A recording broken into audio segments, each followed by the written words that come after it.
Today's Bible reading is Acts chapter 5, verses 1 through 16, and Esther chapters 1, 2, and 3. Acts chapter 5, verses 1 through 16. Now a man named Ananias, together with his wife Sapphira, also sold a piece of property. With his wife's full knowledge, he kept back part of the money for himself, but brought the rest and put it at the apostles' feet. Then Peter said, Ananias, how is it that Satan has so filled your heart that you have lied to the Holy Spirit and have kept for yourself some of the money you received for the land?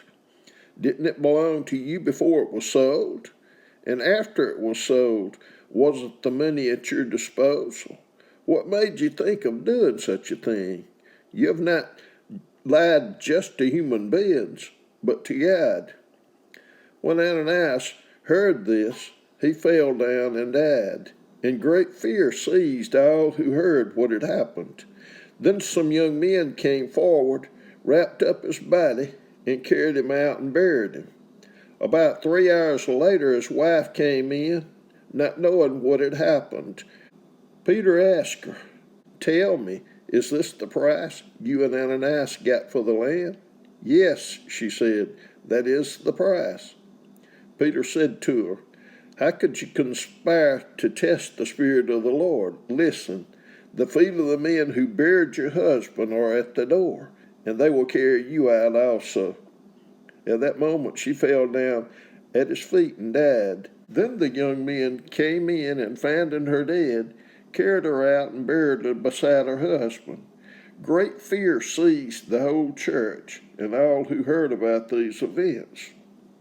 The apostles performed many signs and wonders among the people, and all the believers used to meet together in Solomon's colonnade.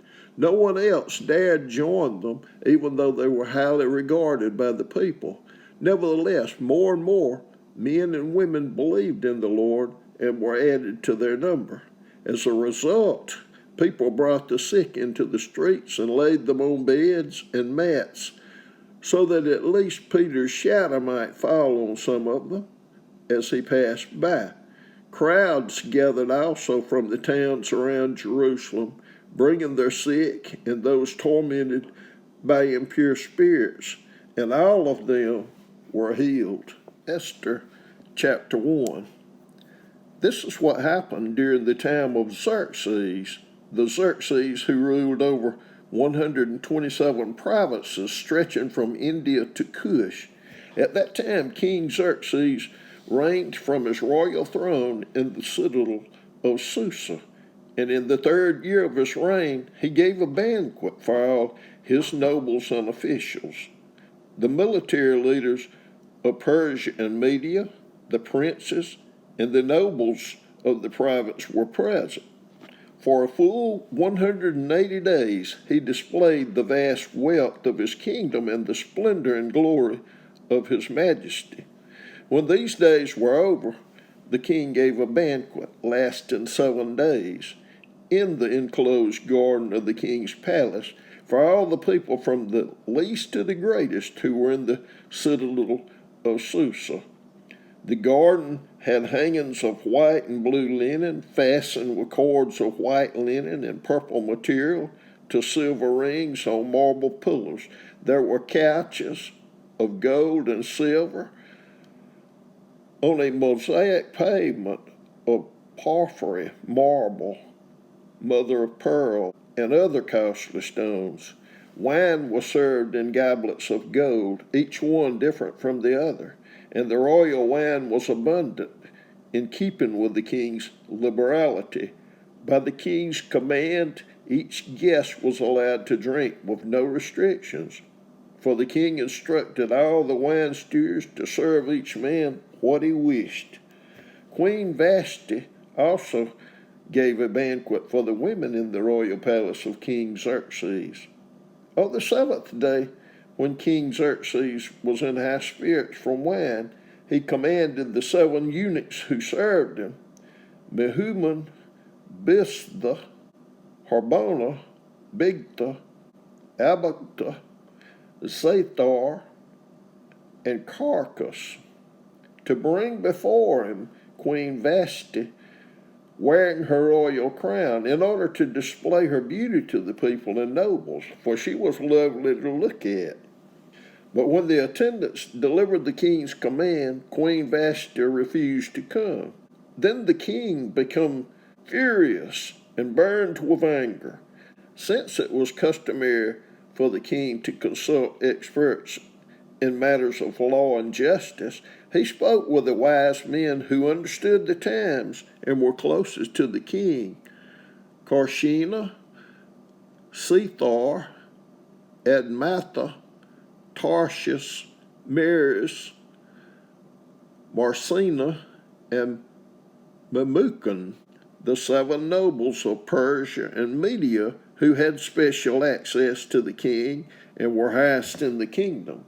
According to law, what must be done to Queen Vashti, he asked. She has not obeyed the command of King Xerxes that the eunuchs have taken to her. Then Memucan replied in the presence of the king and the nobles, Queen Vashti has done wrong, not only against the king, but also against the nobles and peoples of all the provinces of King Xerxes. For the queen's conduct will become known to all the women, and so they will despise their husbands and say, King Xerxes commanded Queen Vashti to be brought before him, but she would not come. This very day the Persian and Median women of the nobility who have heard about the queen's conduct will respond to all the king's nobles in the same way. There will be no end of disrespect and discord. Therefore, if it pleases the king, let him issue a royal decree, and let it be written in the laws of Persia and Media, which cannot be repealed, that Vashti is never again to enter the presence of King Xerxes. Also let the king give her royal position to someone else who is better than she. Then when the king's edict is proclaimed throughout all this vast realm, all the women will respect their husbands, from the least to the greatest. The king and his nobles were pleased with this advice, so the king did as Memucan proposed. He sent dispatches to all parts of the kingdom, to each province in its own script, and to each people in their own language, proclaiming that every man should be ruler over his own household, using his native tongue. Esther chapter 2. Later, when King Xerxes' fury had subsided, he remembered Vashti and what she had done and what he had decreed about her. Then the king's personal attendants proposed, let a search be made for beautiful young virgins for the king. Let the king appoint commissioners in every province of his realm to bring all these beautiful young women into the harem at the citadel of Susa. Let them be placed under the care of Hegai, the king's eunuch, who is in charge of the women, and let beauty treatments be given to them. Then let the young woman who pleases the king be queen instead of Vashti. This advice appealed to the king, and he followed it. Now there was in the citadel of Susa a Jew of the tribe of Benjamin named Mordecai, son of Jair, the son of Shimei, the son of Kish, who had been carried into exile from Jerusalem by Nebuchadnezzar, king of Babylon. Among those taken captive was Jehoiachin, king of Judah. Mordecai had a cousin named Hadassah, whom he had brought up because she had neither father nor mother. This young woman, who was also known as Esther, had a lovely figure and was beautiful. Mordecai had taken her as his own daughter when her mother and father died. When the king's order and edict had been proclaimed, many young women were brought to the citadel of Susa and put under the care of Hegai. Esther also was taken to the king's palace and entrusted to Hegai, who had charge of the harem. She pleased him and won his favor. Immediately he provided her with her beauty treatments and special food. He assigned to her 7 female attendants selected from the king's palace and moved her and her attendants into the best place in the harem. Esther had not revealed her nationality and family background because Mordecai had forbidden her to do so.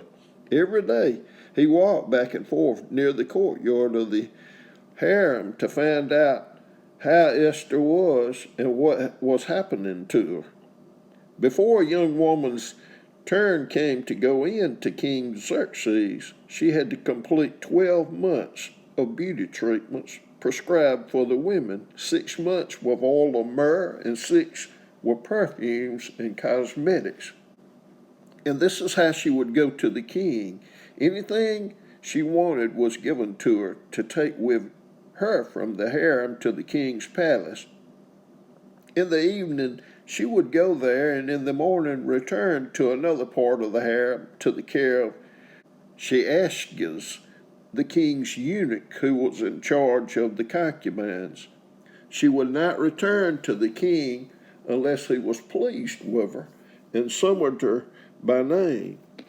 When the turn came for Esther, the young woman Mordecai had adopted, the daughter of his uncle Abihail, to go to the king, she asked for nothing other than what Hegai, the king's eunuch who was in charge of the harem, suggested, and Esther won the favor of everyone who saw her.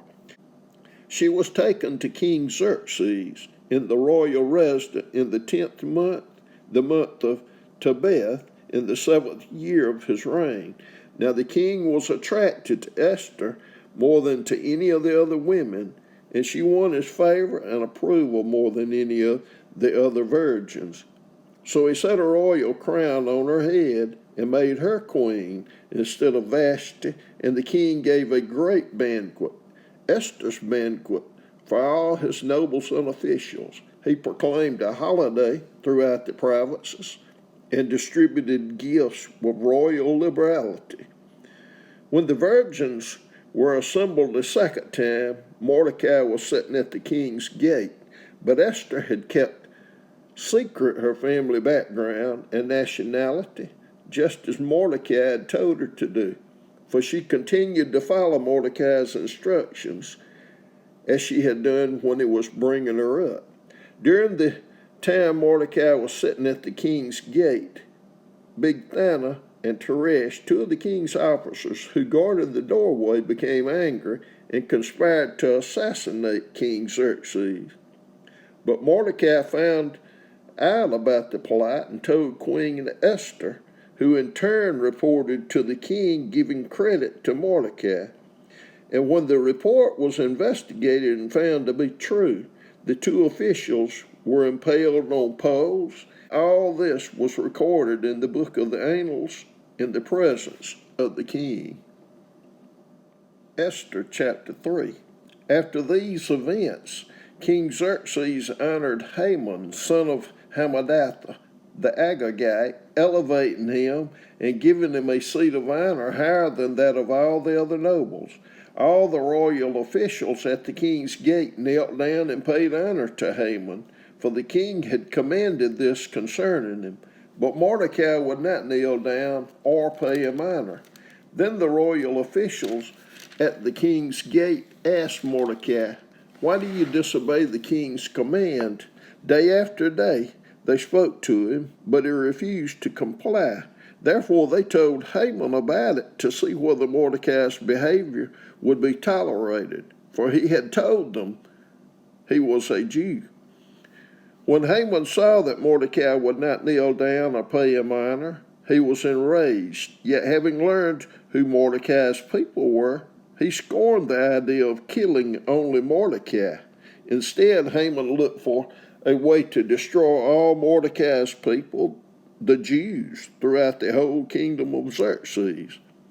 In the 12th year of King Xerxes, in the first month, the month of Nisan, the pur, that is, the lot, was cast in the presence of Haman to select a day and month, and the lot fell on the 12th month, the month of Adar. When Haman said to King Xerxes, "There is a certain people dispersed among the peoples in all the provinces of your kingdom, who keep themselves separate. Their customs are different from those of all other people, and they do not obey the king's laws. It is not in the king's best interest to tolerate them.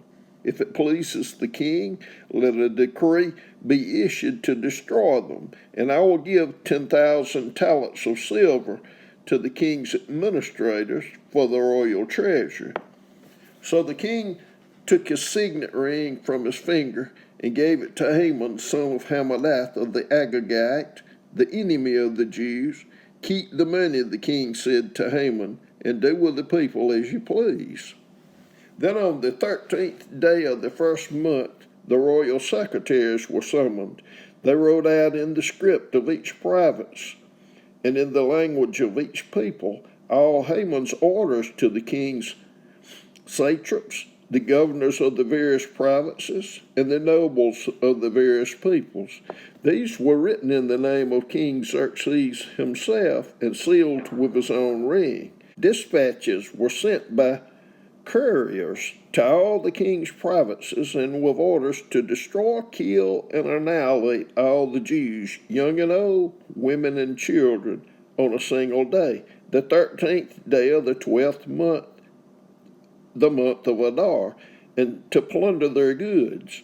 A copy of the text of the edict was to be issued as law in every province and made known to the people of every nationality, so they would be ready for that day. The couriers went out, spurred on by the king's command, and the edict was issued in the citadel of Susa. The king and Haman sat down to drink, but the city of Susa was bewildered.